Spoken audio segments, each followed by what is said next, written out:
Ertaga O'zbekiston milliy terma jamoasi Jahon chempionati saralash bosqichi doirasida Birlashgan Arab Amirliklariga qarshi maydonga tushadi. Uchrashuv Toshkent vaqti bilan soat 21:00 da start oladi.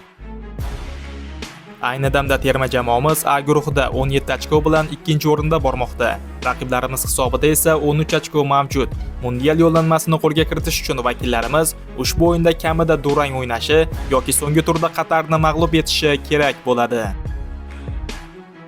Ushbu o'yinning ahamiyati shu qadar kattaki, O'zbekiston Professional futbol ligasi Superliganing 12-tur uchrashuvlarini terma jamoaga qo'shimcha tayyorgarlik vaqti berish maqsadida boshqa sanaga ko'chirgan.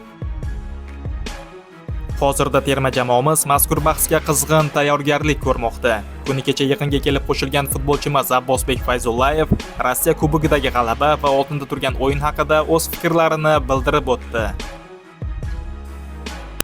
Kubok qo'lga kiritganimdan juda ham xursandman. CSKA bilan birinchi kubogim juda ham muhim edi.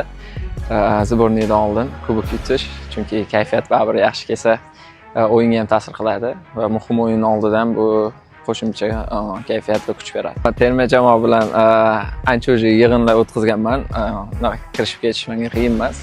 Hammasi bilan tanishman, hammasi yaxshi qabul qiladi. Oldimizda muhim o'yin kutib turibdi 5-kuni. Biz tayyormiz.